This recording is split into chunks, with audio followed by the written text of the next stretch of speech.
The 2023 housing market crash is getting much worse. While prices today are down a minuscule 2.35% on average, the future of the market is looking grim, with reliable indicators flashing red suggesting that a massive storm is coming, one that will rival the great financial crises of 2007. But what exactly is this clear evidence that is indicating such a troubling situation within the real estate sector? Well, we know from other researchers and experts that real estate values tend to follow volume and inventory. Now, without making this video a boring economics lesson, let's just simplify this theory with this. Real estate is no different than any other market on earth. At its core, it comes down to the simple relationship between supply and demand. So what does this look like in real life? Well, if you plot the monthly supply of houses versus prices, what you end up with is this graph, which is often used by experts like Bill McBride. What this graph shows is that as supply gets constrained, aka the monthly supply of houses goes down, what you tend to see is future home values increase. On the opposite side, it's in reverse. As supply gets expanded, aka the monthly supply of houses goes up, you tend to see values decrease. In other words, inventory usually tells you where the market is going. Now today, the supply situation is relatively tight. Normal is considered to be up here, yet we're way down here. This would normally be seen as something that would suggest home prices should continue to go up, which begs the question, how can I say there's a crash coming? Well, there's a big piece of missing information that is changing the entire theory and challenging everything we know about housing values. You see, if we plot the most recent readings of prices and monthly supply, you get this wild deviation from the norm. These new dots do not correlate to the rest of history. Basically, what we're witnessing today has never before been seen. Prices are down, but inventory is supposedly tight.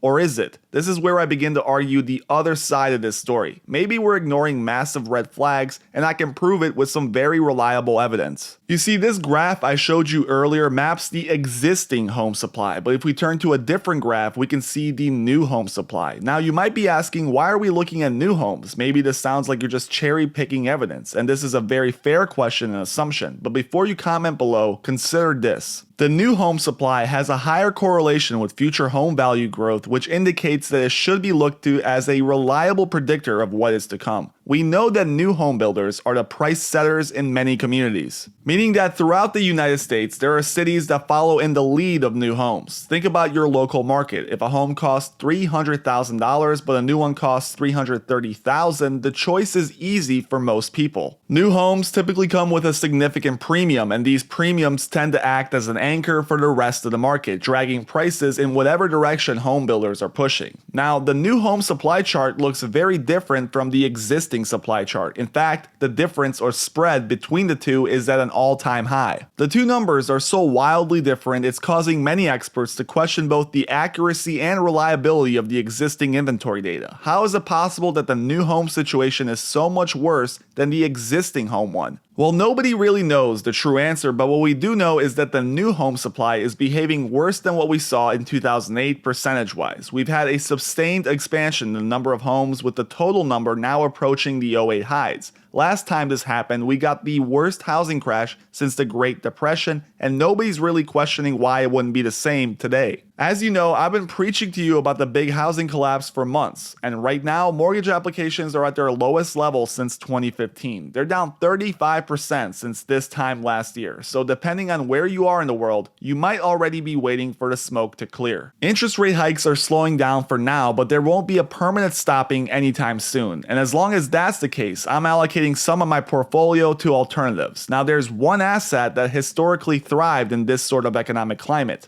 contemporary art. Sounds different, I know, but the results are real. For starters, contemporary art pieces have outpaced the S&P 500 by 131% from 1995 to 2022. Now, I've been telling you about Masterworks, the biggest platform for investing in art, since this time last year, and in the last 12 months, they've made 11 positive exits. And they've paid out tens of millions to their investors. Now, outlets like CNN, CNBC, and the Wall Street Journal are catching on. Over 617,000 people have signed up so far, and demand is so high, offerings have sold out within minutes. But my subscribers can claim a free, no-obligation account at the link in the description.